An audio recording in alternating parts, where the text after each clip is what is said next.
Commander, you are a mage, a master of the coldest ice. Today I'm going to show you how to play a Frost Mage the easy way. But before I do, let's take a look at how they work.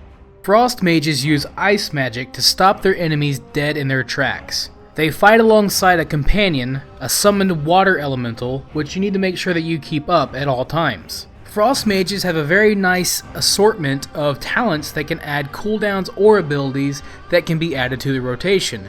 But in this video, we're just going to focus on the basics. Everything else is relatively self-explanatory.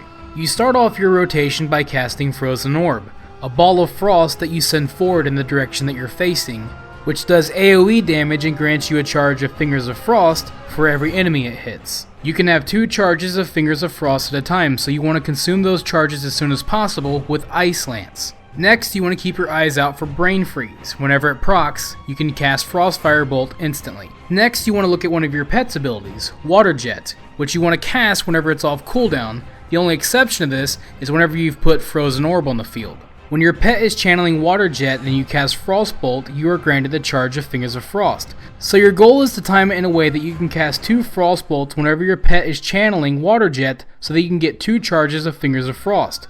Otherwise, you'll cast Frostbolt as filler. Now in situations where you're dealing with multiple targets and they're close together, you want to use your pet's ability Freeze instead of Water Jet and Blizzard instead of Frostbolt. And that's a very basic rundown of how to play a Frost Mage. It's pretty easy, and any talents you add in that might add extra abilities can be added into the rotation accordingly. But if it's still a little bit tricky for you, I have a solution. But just know, this method is not for hardcore raiders, and it's not for min-maxing. It's for casual players and people with disabilities, like myself. You will need a mod called Gnome Sequencer, which can be found on WoW Interface. There will be a link in the description below.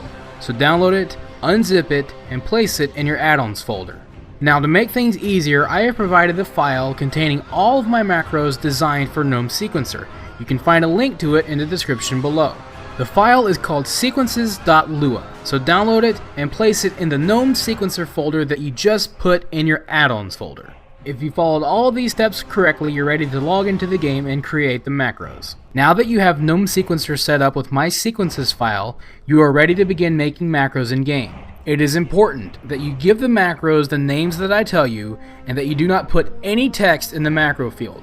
Just name them and place them on your action bar, and Gnome Sequencer will do the rest. The macro is called Frost M, and it'll cast Frozen Orb on cooldown, and if you've chosen the talents Comet Storm or Ice Nova, it'll cast those as well. Otherwise, it'll cast Frostbolt. It also summons your Water Elemental if it's not up, and it'll manage your Icy Veins cooldown whenever it's available. You'll have to manage Ice Lance and Frostfire Bolt separately since they're procs. And that also goes for Freeze and Blizzard since they're AoE target casts. If you're having trouble managing Water Jet, you can set it so that your pet will cast it automatically, but this will make it harder to time with your Frostbolts. These macros work pretty well, but sometimes when I'm not paying attention, Frozen Orb can be cast in the wrong spot. So I recommend adding Frostbolt on your bar and using it until you're ready to use your cooldown abilities. Keep in mind that these macros are never meant to be ideal for in-game raiding. They are specifically for people who are having a hard time or for people who are playing the game casually. If you want to play competitive, you need to learn your rotation. That's why there's a guide at the beginning of every video. Nevertheless, that is pretty much how I play a Frost Mage. If you're interested, feel free to give it a try. So if you enjoyed this video, let me know by hitting that like button.